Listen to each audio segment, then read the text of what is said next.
Եթերում հայ պերսոնան է, ծանոթանանք այսօրվա իմ հյուրի հետ։ Նրա կերտած բոլոր դերերն էլ սիրված են դառնում հանդիսատեսի համար։ Նա մտածող, զգացմունքային դերասան է, որին սիրում է ոչ միայն հանդիսատեսը, այլև գնահատում են ընկերներն ու գործընկերները, որոնց համար Գագիկ Մադոյանը հուսալի մարդ է։ Բազմաժանր այս դերասանը նաև հետաքրքիր զրուցակից է, քանի որ զարգացած ու կիրթ անհատ է։ Ծնվել է 1981 թվականի սեպտեմբերի 24-ին Երևանում։ 1999-ից 2003 թվականներին սովորել է Երևանի թատրոնի և կինոյի պետական ինստիտուտում։ 1999 թվականից աշխատում է Երևանի Սոս Սարգսյանի անվան պետական համազգային թատրոնում որպես դերասան։ Նկարահանվել է մի շարք հեռուստասերիալներում։ 2003 թվականին Օսկան Պետրովիչ տղամարդու լավագույն դերակատարման համար արժանացել է Երևանի թատրոնի և կինոյի պետական ինստիտուտի մրցանակի։ 2006 թվականին և 2014 թվականներին արժանացել է Հայաստանի Թատերական գործիչների միության արտավազդ մրցանակի որպես տարվա լավագույն երիտասարդ դերասան և տարվա լավագույն դերասան։ 2011 թվականին պարգևատրվել է Հայաստանի մշակույթի նախարարության պատվոգրով։ 2012-ից 14 թվականներին սովորել է Մոսկվայի ռեժիսորական բարձրագույն դասընթացներում Ռոման Բալայանի արվեստանոցում։ Նկարահանել է «Ճանապարհ» կարճամետրաժ ֆիլմը, որը 2015 թվականին արժանացել է One Short և Ոսկե ծիրան միջազգային կինոփառատոների ժյուրիի հատուկ և Հրանտ Մաթևոսյանի անվան մրցանակներին։ Պարոն Մադոյան, բարև ձեզ։ Բարև ձեզ։ Շնորհակալ եմ, որ ընդունել եք հայ պերսոնա նախագծի հրավերը։ Ես էլ եմ շնորհակալ, որ արժանի եք համարել եւ հրավիրել եք ինձ։ Սիրով։ Ով էր այն մարդը, ով առաջինը նկատեց ձեր դերասանական կարողությունները եւ քանի տարեկան էիք այդ ժամանակ։ Կարելի ասել, որ ես նկատեցի, որ ինչ որ հատկություններ ունեմ, դա դպրոցում էր, հանդեսներին, բան sense խաղացի ու ինձ ասում են դարձիր դերասան, գնա թատերական ինստիտուտ, դարձիր դերասան, բայց ես չէի ուզում։ Ես տարված էի սպորտով, պարապում էի այկիդո եւ ջյուդո եւ ուզում էի սպորտսմեն դառնալ եւ ֆիզկուլտուրայի մարմնամազության ֆիզկուլտ ինստիտուտ պետք է ընդունվեի եւ հայերեն էի պարապում, որպեսզի ընդունվեի ֆիզկուլտ ինստիտուտ եւ իմ ընկերներից մեկի հետ հայերեն էինք պարապում քննության համար եւ նա ասաց ինչի՞ չես ուզում դերասան դառնալ, ասացի ինչ դերասան դառնամ, չեմ սիրում։ Ասաց գնանք ներկայացում նայենք, ինքը թատերական պետք է տար եւ գնացինք դրամատիկական թատրոն եւ նայեցինք Մոռանալ հերոստրատին ներկայացումը Վլադիմիր Մսերյանը հանճարեղ էր ուղղակի խաղում։ Նո ասում են արդեն ինքը ծեր էր, երիտասարդ ժամանակ ավելի լավ էր խաղում, բայց համաձայն չեմ, երիտասարդ ժամանակի միգուցե ծնված էլ չեմ եղել կամ փոքր եմ եղել, բայց նա ուղղակի փայլում էր ու այդ ներկայացումը ընդհանրապես։ Հետո աստիճանաբար, ինչպես է տեղի ունենում, միտքը որտեղից է գալիս, չգիտենք։ Ինչ որ մտքիս անընդհատ ինչ որ բաներ էր գալիս, այս թատրոնը, այն թատրոնը, հետո մի շատ կարևոր ներկայացում իմ կյանքում, որ ինձ վերջնականապես ասաց, որ պիտի դառնաս դերասան, դա Վահե Շավերդյանի բեմադրած Սունդուկյանի կտակը պիեսներ Սունդուկյան թատրոնում, որտեղ ես ուղղակի այդ ներկայացումը միշտ հիշում եմ ինչպիսի լավ ներկայացում էր։ Հետո աստիճանաբար ես սկսեցի լրջանալ եւ եկա տուն ասացի, որ ես ուզում եմ թատերական ինստիտուտ տալ եւ ոչ մի արտարոց բան տեղի չունեցավ, որովհետեւ իմ ծնողները իմ որոշումը ողջունեցին։ Եվ 0 կուրս ընդունվեցի, որպեսզի հասկանամ ինչ է բան։ Այդ ընթացքում ես առաջին անգամ այցելեցի համազգային թատրոն։ Նախքան այդ շատ թատրոններ էի գնացել, միշտ գնում ենք Սունդուկյան, Պարոնյան, դրամատիկը, բայց համազգային չէի եղել։ Եվ նայեցի Տարտյուֆ ներկայացումը, որտեղ խաղում էր Դավիթ Հակոբյանը, բեմադրությունը Հրաչյա Գասպարյանի, օրգոն էր խաղում նա եւ ասեցի վերջ։ Այսինքն կոնկրետ արտիստների ազդեցությունը կար ինձ վրա, որ ես դարձա դերասան։ Եվ գործերս տվեցի թատերական ինստիտուտ, ընդունվեցի Սոս Սարգսյանի կուրսը եւ արդեն երկրորդ կուրսից խաղում էի համազգային թատրոնում։ Ահա այդպես իմ պատմությունը։ Ունեցել եք երբևէ կարիերայում այնպիսի հիասթափություն, որ որոշեք փոխել ձեր աշխատանքը կամ գործունեության ոլորտը կամ մասնագիտությունը։ Իմ կյանքում մի քանի անգամ եղել է, որ ես ուզել եմ, որ թողնեմ։ Այլ չզբաղվեմ դերասանությամբ, որովհետև ինչքան խաղաց, լավ, թող։ Մի այնպիսի բան է տեղի ունեցել, որ ես հասկացել եմ, որ ուղղակի ես չեմ կարող ապրել առանց թատրոնի։ Ինչ որ մի բան ինձ ուղղորդել է, որ ես հետ կանգնեմ այդ մտքից, որովհետև եթե ես գնայի, էլ հետ չէի դառնալու։ Բայց չգիտեմ, հաջողություն ունենալն էր, որ հենց այդ միտքը, երբ որ լրջանում ես եւ ուզում ես վերջ տալ ամեն ինչին, հանկարծ ինչ-որ մի բան է տեղի ունենում քեզ հետ եւ փոշմանում ես։ Իմ կյանքում մի քանի անգամ եղել է, որ ես որոշել եմ, որ չպետք է զբաղվեմ, բայց այնպես ստացվեց, որ հիմա մինչև հիմա շարունակում եմ եւ նույնիսկ ընդհակառակը ես նորից սովորեցի բարձրագույն ռեժիսորական կուրսերում եւ կինոռեժիսորի մասնագիտություններ ձեռք բերեցի եւ ֆիլմեր ունեմ նկարած, մրցանակներ, փառատոների մասնակցեցի, ցուցադրվել է շատ եւ ավելի խորացա դրան մեջ ու հուսանք այսպես կշարունակվի ու էլ չեմ մտածի այդ ուղղությամբ։ Գագիկը հրաշալի դերասան է, յուրահատուկ դերասան է։ Դերասանության մեջ մի հատ էսպիսի բան կա, եթե դու ասնում ես քո դերասանության կարիերայում այն մակարդակի կլոունի որպես կլոուն դերասանի մակարդակի, որ չափ լիներ, ուրեմն դու հրաշալի դերասան ես։ Գագիկը այդ տեսակ դերասան է։ Անսահման տաղանդավոր, անսահման։ Իր միտքը միշտ աշխատում է, մտածող ամենակարևորը։ Ու իրանից այնքան հետաքրքիր բաներ եմ սովորում որպես դերասան։ Ու ցանկացած իր խաղընկեր, ցանկացած արտիստ, ով բախտ է ունեցել իր այդ խաղալու, հաստատ բեմի վրա ինչ-որ բան սովորել է, վերցրել է այդ փորձերի ժամանակ։ Ես Գագիկին շատ եմ սիրում եւ հետաքրքիր է, որ Սո Սարգսյանը մեզ հետ բեմադրել էր ծննդյան տոները Սինյոր Կուպելոյի տանը եւ ես կոնչերտա էի խաղում, իսկ ինքը ամուսնուս եղբայրն էր, որը ապրում էր մեր տանը եւ չգիտեմ, ի սկզբանի կոդ դրվեց մեր միջև, որ մենք այդպես շատ կապված ենք իրար, այդ ներկայացման մեջ ինչպես դասավորվեց, այդպես էլ հետո գնաց թատրոնը։ Բայց այն ջերմությունը բարեկամական, որ ունեմ Գագիկի հանդեպ եւ երեխայի պես սիրելու ու որ ճանաչում ես իր ամեն ինչն եմ սիրում, իր ջղայնանալն եմ սիրում, վիճելը ինչ-որ բանի շուրջ, իր հումորն եմ սարսափելի շատ սիրում, որովհետև ինքը կարող է մի թեմայի շուրջ, այսինքն այնպես զարգացնել եւ դա վերացել ուղակի տոնի, այսինքն ուղակի մի փոքրիկ իրադարձություն է եղել ու Գագիկը սկսում է այդ իրադարձության վրա տոն սարքել ու կարող է, այսինքն եթե ճանապարհ են գնում, այդ ամբողջ ճանապարհի ընթացքում ուղակի ինքը, ինչպես ռուսերեն են ասում, դուշա կամպանիա պրոստը։ Դուք ձեզ ավելի լավ զգում եք, երբ նկարահանվում եք ֆիլմերում, թե գործունեություն եք ծավալում թատրոնի բեմում։ Ինձ համար թատրոնի բեմը դա մի ուրիշ տարածք է։ Այնտեղ ես ազատ եմ, այնտեղ ես եմ եւ հանդիսատեսը,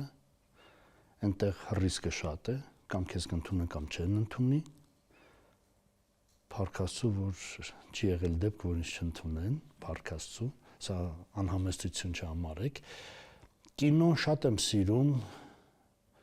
որովհետեւ կինոյում դու այն ինչը որ թաքուն է, էկրանից պարզ երևում է։ Այսինքն կինոխցիկը քո փոխարեն կարող է զգալ։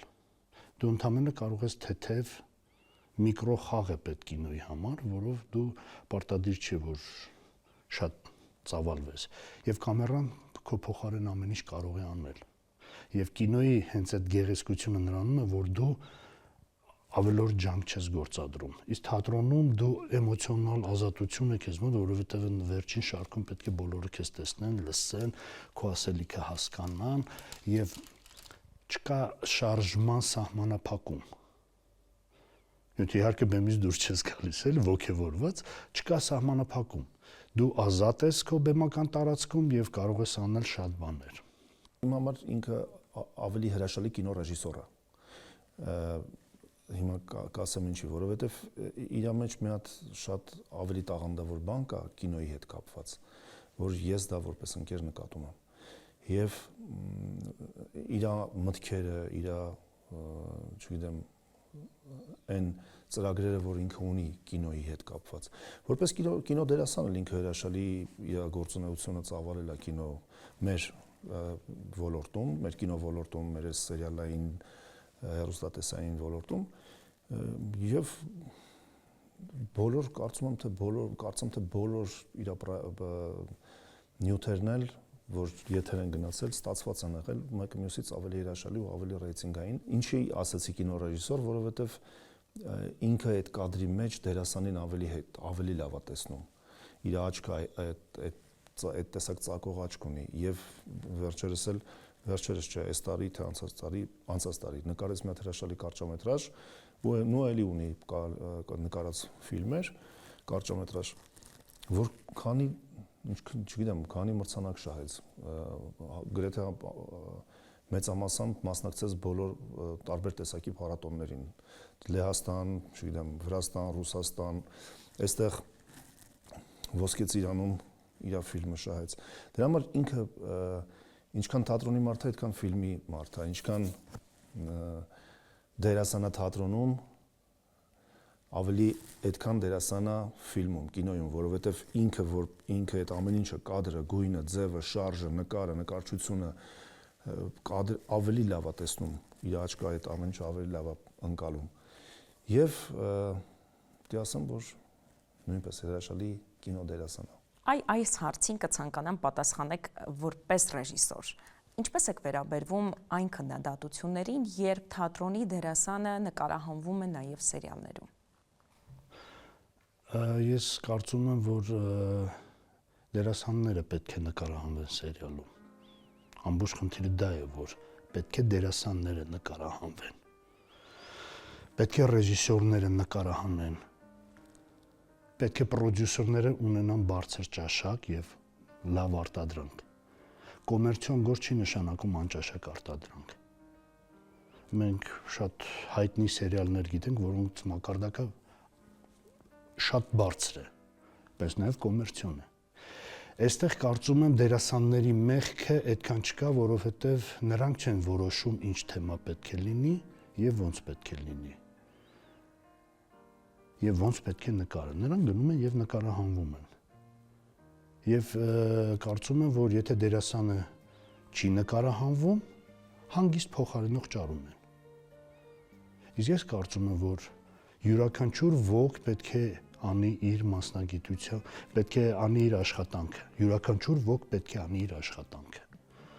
Իսկ դերասանը պետք է դերասանություն անի, ռեժիսորը ռեժիսորություն, սցենարիստը եւ այդպիսի երևույթներ շատ քիչ կան, որ չունեն կրթություն, բայց նրանք հանճարեղ են։ Շատ քիչ է լինում։ Դա ուղղակի կարող է կրթությունը նրանց խանգարի լինել լավը։ Կարծում եմ, որ դերասանները պետք է նկարահանվեն սերիալներում։ Ինչ եք հաշվի առնում, երբ որևէ առաջարկ ընդունում եք։ Ով է ռեժիսորը։ Որովհետև եթե ֆիլմ է, ես գիտեմ, որ ֆիլմում գլխավոր մարդը դա ռեժիսորն է։ Ով է ռեժիսորը։ Թեման ինչ է, ինչ դեր է։ Հետո նոր գալիս է արդեն ֆինանսականը, որը ամենաբարդն է կարծում եմ, բայց շատ է լինում, որ ես մերժում եմ։ Շատ։ Եվ այստեղ ֆինանսի խնդիրը չի միայն։ Լինում է դեպք, որ ասում են դեր ինձ դուր չի գալիս, զարմանում են, ասում են, ինչ ասում եմ, լավը չի դերը։ Ասում են, դերի լավն ու վատը որն է, այդտեղ հասկանում եմ, որ ես գործ ունեմ ոչ պրոֆեսիոնալ մարդկանց հետ։ Ինձ համար ֆիլմում կարևոր է ռեժիսորը, թատրոնում էլ։ Բայց ֆիլմում հատկապես, որովհետև ֆիլմի ստեղծագործական process-ի տերն ու տիրակալը դա ռեժիսորն է։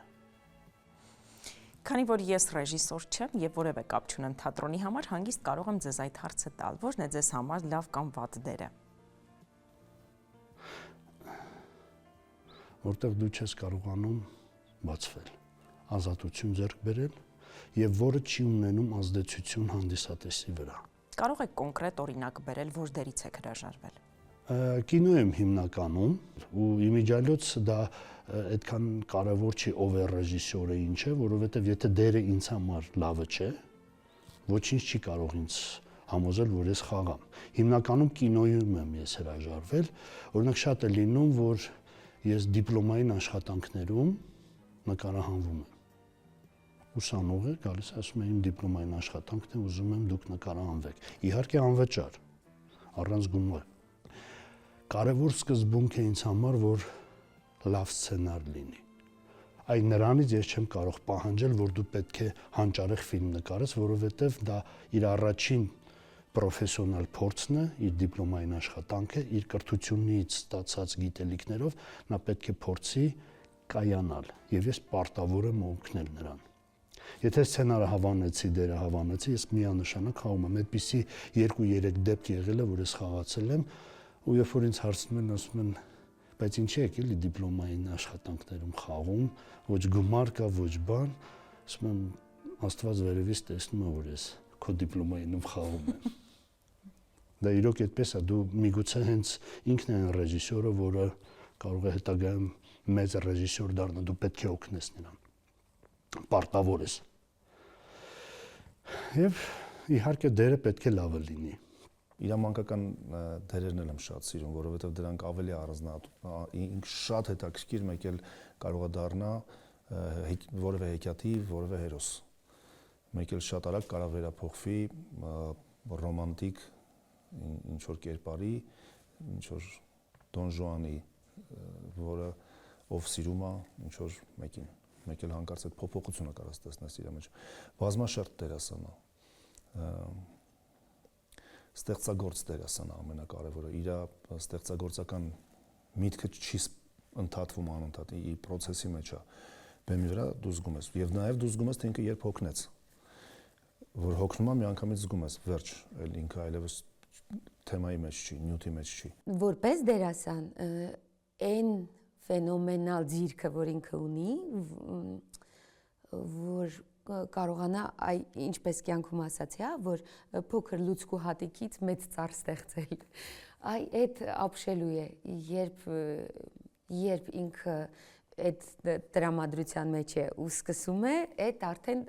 ուղակի բռնել չի լինում, արդեն պիտի ուղակի հասցնել հավաքել եւ հյուսել շուտ-շուտ, այդ ինչ ինքը ստեղծում է հենց պահի տակ։ Իմ գլխավոր նպատակը ուղղակի վարակել, այսինքն մտքով վարակել, տալ միտքը, նպատակը, ու ինքը արդեն սկսում է ծառը աճեցնել, ծաղկեցնել, պտուղները տալ, թափել, սերմերով նորից նույն ծառը աճեցնել մի քանի հատ նույն ծառից։ Այդքան ակտիվ ու մեծ։ Դուք այցելում եք այլ թատրոններ։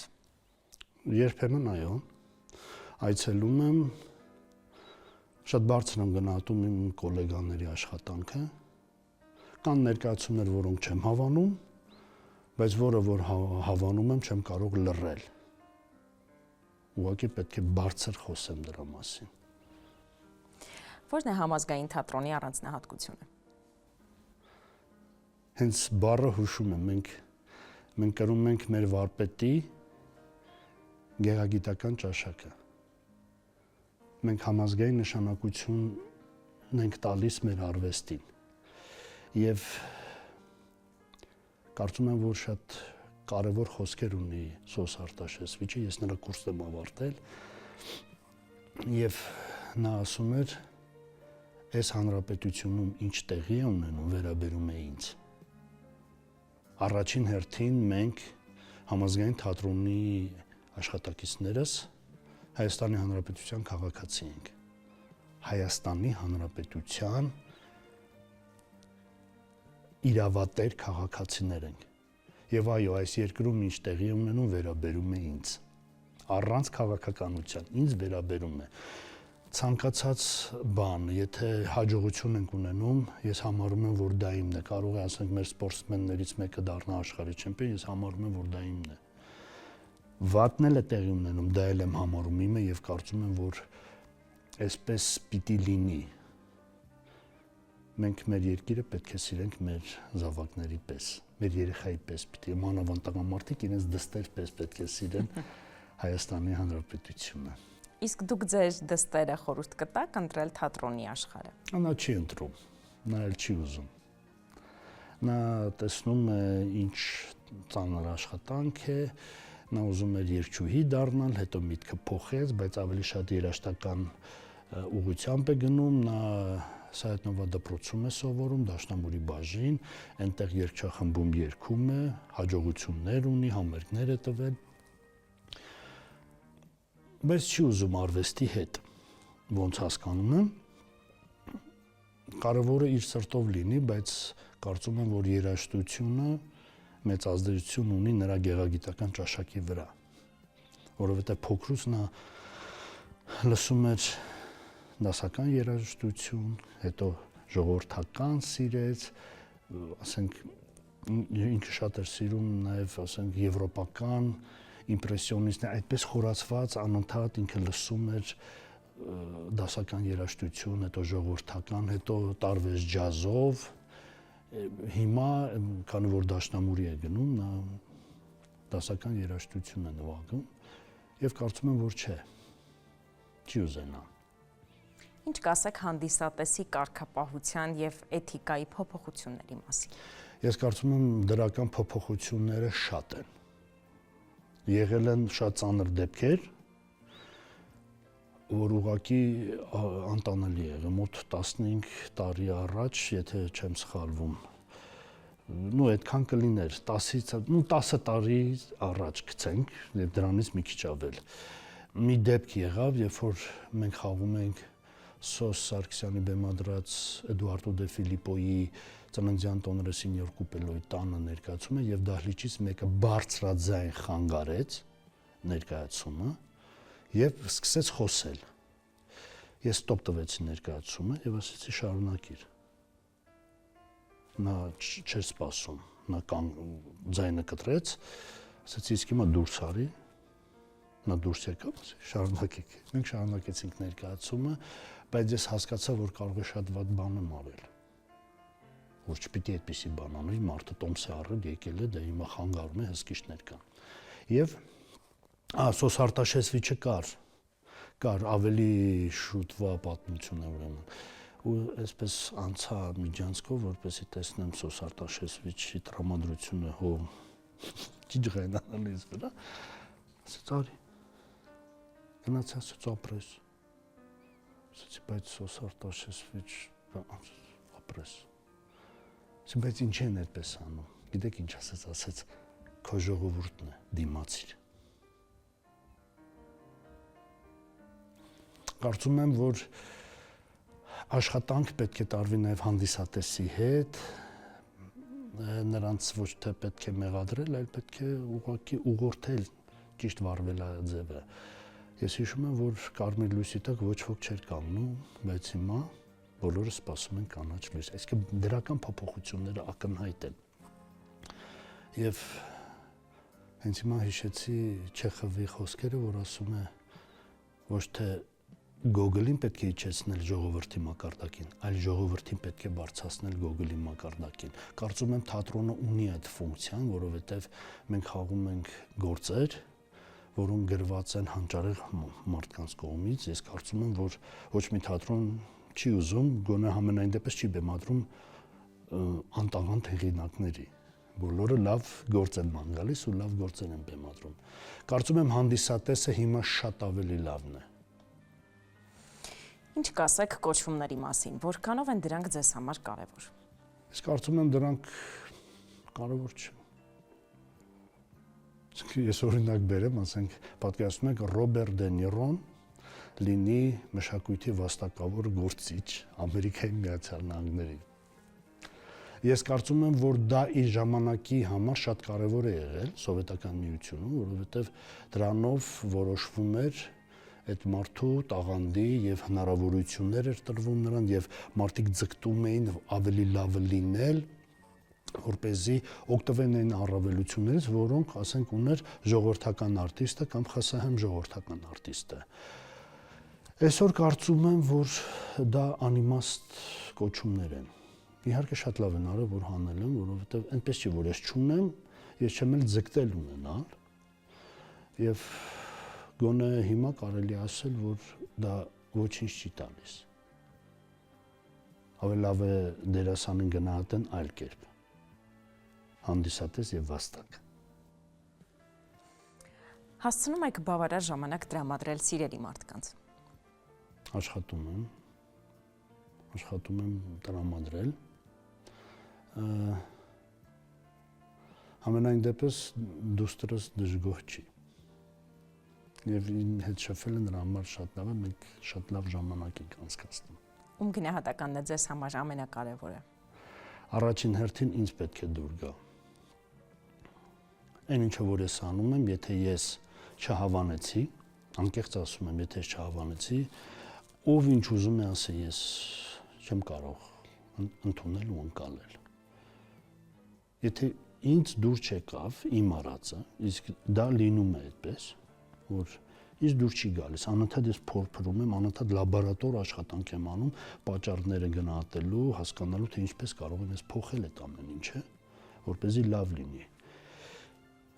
Եվ ինձ ասել, որ չէ, շատ լավ է, դա ինձ մոտ չի անցնում։ Կա ճակատագիր, թե մարդն ինքն է կառուցում իր կյանքը։ Ճակատագիր գոյություն չունի։ Դրան փաստում են այն հանգամանքը, որ եթե որոշում ենք, որ ճակատագիր կա, ուրեմն մենք չունենք ընտրության հնարավորություն։ Բայց չէ՞ որ Աստված մեզ տվել է ընտրելու հնարավորություն։ Շատ հեշտ է ասել դա ճակատագիր էր եւ ամեն ինչ գցել Աստծո վրա, ասել, որ նախորդ որոշված էր, ես մեղք չունեմ։ Եվ շատ հետաքրքիր Հոքինգն է ասում, գիտնական ասում է, եթե ճակատագիր կա, ինչու է կարմիր լույսի տակ կանգնում։ Դե ճակատագրով դուք մեքենայի տակ չեք ընկնելու, անցեք։ Չէ՞ որ այդ օրենքները դրված է, որպեսզի մենք կարողանանք անվտանգ ապրել։ Եվ ես կարծում եմ, որ այստեղ ավելի շատ հաշվարկային բնույթ է կրում, մեր յուրաքանչյուր քայլը բխում է մյուս քայլերի, տանում է դեպի մեկ ուրիշ քայլ, տանում է այլ ճանապարհ եւ այդպեսի նույնիսկ ֆիլմեր կա, որ մի պատմությունը տարբեր ձև են պատմում եւ կարծում եմ, որ ճակատագիր գոյություն չունի։ Գոնե որպես քրիստոնյա կարող եմ ես ասել, որ Աստված մեզ տվել է ընտրության հնարավորություն։ Դուք գոհ եք ձեր կատարած ընտրություններից։ Ոչ բոլորից, բայց հիմնականում գոհ եմ։ Այո, որովհետև ընտրություններ կան, որոնք զգալով եմ արել, ընտրություններ էլ կան, որոնք մտածված։ Եվ կարծում եմ մտածված ընտրությունները ավելի պատճառաբանված են եւ ճշգրիտ։ Իսկ դուք հեշտությամբ եք ընդունում ձեր սխալները։ Դժվարությամբ, բայց ընդունում եմ։ Ես անկեղծ կարող եմ ասել, որ դժվարությամբ, բայց ընդունում եմ, բայց ամենակարևորը, որ ես եթե ընդունում եմ սխալը, ես ինձ համար միևնույն է, քանի մարդ կա, ինչ կա, դա կարևոր չէ։ Ես կարող եմ ներողություն խնդրել, որովհետև դրանով ես ազատագրվում եմ մեղքի զգացողությունից։ Եթե ես սխալ եմ, այո, ես պարտավոր եմ պատասխան տալ իմ արարքների համար։ Եվ ես պատասխան տալիս եմ։ Իսկ ինչ չեք կարող ներել մարդկային հարաբերություններում։ Մարդկային հարաբերություններում ես դավաճանությունը չեմ կարող ներել։ Կարևոր չի կին, տղամարդ, դա հայրենիքի դավաճանությունը ամենասոսկալին է։ Աստծո նկատմամբ դավաճանությունը դա աններելի է, ցանկացած տիպի դավաճանություն, ընկերական դավաճանություն, այդ դա չեմ կարող ներել։ Ես երբեք չեմ դավաճանել ոչ մեկին։ Դա կարող եմ ասել, ստել, սիտուացիան փրկելու համար, իրավիճակը փրկելու համար, փորձելով հանդարտեցնել, կարող եմ ստել, ինչ որ մեղքեր գործել եմ, բայց դավաճանել ոչ ոքի ես չեմ դավաճանել։ Ու չեմ ընդունում դավաճանությունը։ Իսկ սուտը դավաճանություն չեք համարում։ Եթե սուտը փրկում է իրավիճակ, փրկում է մարդկանց կյանքեր, շատ հարցերում շտկում է ինչ-որ բաներ, բարիք է բերում, կարելի է ստել, բայց եթե քո ստի հետևանքով մարդիկ տուժում են, դա նույնպես դավաճանություն է, ստի հետ կապված մեր մասնագիտությունը ինքնին ստախոսությունն է, չէ, որովհետև այդպիսի մարդիկ չկան, այդպիսի մարդիկ գոյություն չունեն, մենք բեմ ենք բարձրանում, խաբում ենք հանդիսատեսին, հանդիսատեսը մեզ դրա համար ծափահարում է, ու ես օրինակը միշտ բերում եմ տիկնիկային թատրոններում, երբ որ դու գնում ես, գիտես, որ դա տիկնիկ է, որ նա կենթանի չէ, նրա խաղացնում է դերասանը, տիկնիկավար, բայց դու նստում ես եւ հավատում ես նրան։ Քեզ խաբում են, չէ, ստում են, չէ։ Բայց դու լցվում ես, դու քո էներգիան ուրիշ էներգիա է դառնում, դու փոխվում ես, քո ճաշակն է բարձրանում, դու ավելի մարդկային ես դառնում։ Այսինքն ստի տեսակներ կան, որոնք վտանգավոր չեն։ Չեմ խրախուսում ստել, բայց շատ դեպքերում ազնիվ անկեղծ լինելը քեզ բերում հանգեցնում է նրան, որ մարդիկ քեզ սկսում են չսիրել, չէ՞ որ դրանք լավ հատկություններ են։ Ազնիվ, անկեղծ, ճշմարտախոս։ Եվ հանկարծ մարդիկ քեզ ասում են, որ դու վատ մարդ ես։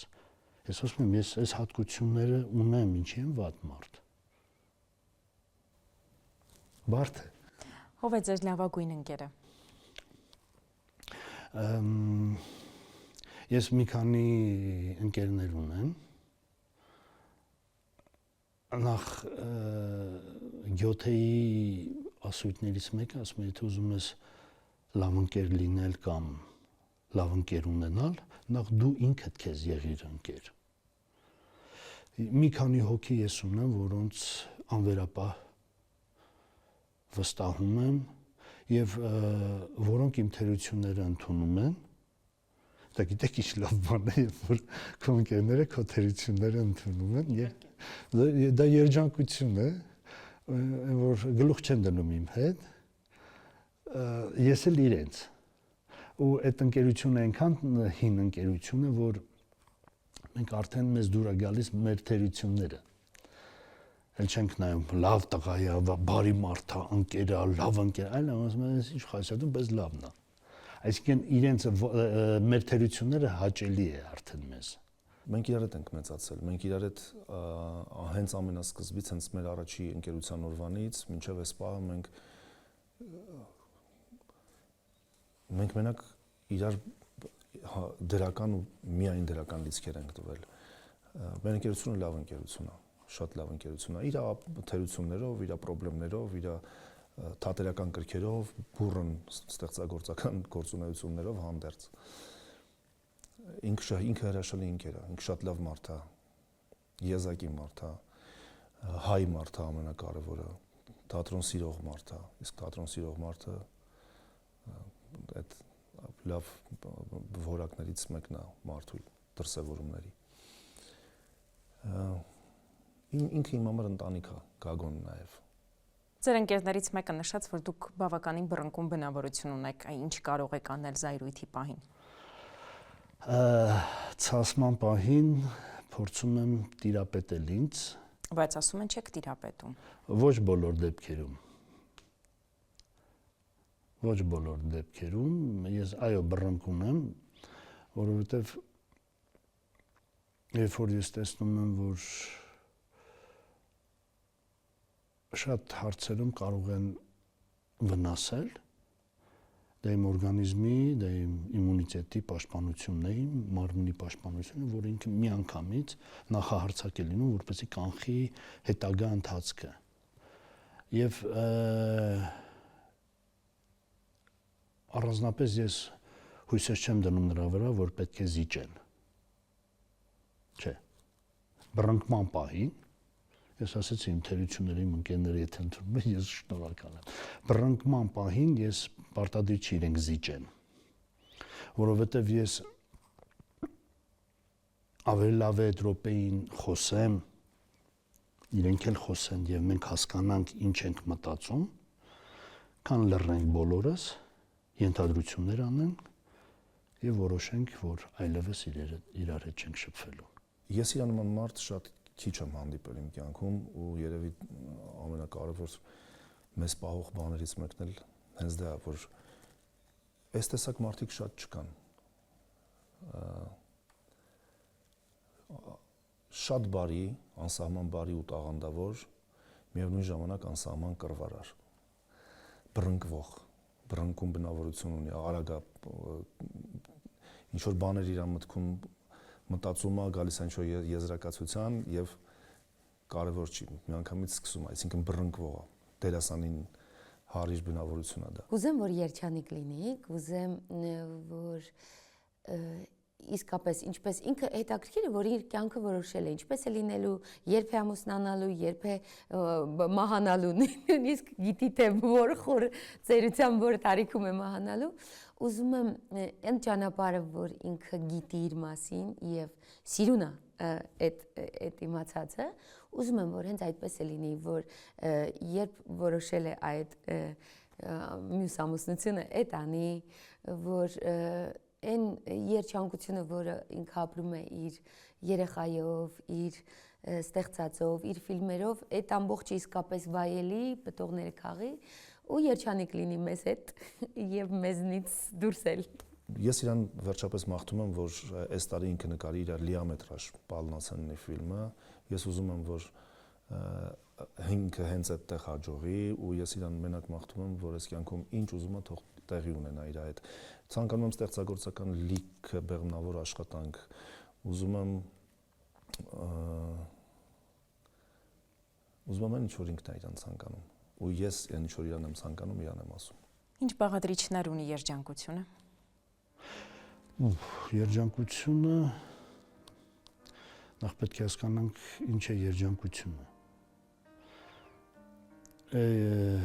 Երջանկությունը ինձ համար առաջին հերթին կոմֆորտ է։ Մասնագիտության, սիրելի մարդու, ընկերական շրջապատի, երկրի։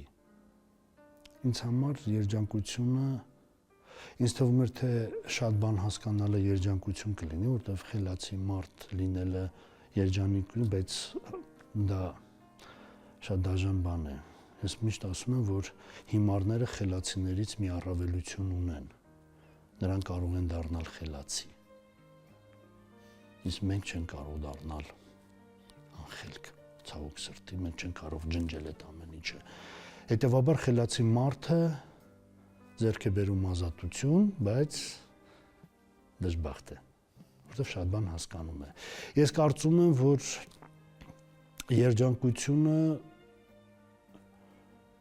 հենց այն է, որ դու ապրում ես։ Երջանկությունը այն է, որ դու սիրված ես։ Երջանկությունը այն է, որ դու աշխատում ես քո սիրելի մասնագիտությամբ։ Դու պարտականություն չես անում։ Չես դժգոհում։ Երջանկությունը շնորհակալ լինելն է ու գոհ լինելը։ Երջանկությունն է փառք տալ Աստծուն ամեն օրվա համար։ Երջանկությունը մտնել եկեղեցի, գտնել մի անկյուն եւ աղոթել Աստծուն, ասել շնորհակալ եմ Տեր Աստված, որ դու ինձ այսպես ես ստեղծել, որ դու կաս իմ կյանքում, քո ներկայությունը ես միշտ զգում եմ, շնորհակալություն, փառք քեզ եւ ինչ է քեզ պետք, որ ես անեմ քեզ համար։ Մենք շատ դեպքերում շատ բան պահանջում ենք Աստծուց, ասում ենք Աստված ջան, ես եմ ուզում, բայց երբեք չենք ասում քեզ ինչ է պետք։ Չէ՞ որ դու ինձ ստեղծել ես ու ես երջանիկ եմ, ես այստեղ ֆինանսն էլ ոչ մի բան կապ չունի։ Քեզ ինչ է պետք, որ ես կարողանամ անել։ Տուր ինձ հնարավորություն, ես ինչ որ մի բան անեմ։ Ինչ է պակասում ձեզ էլ ավելի երջանիկ լինելու համար։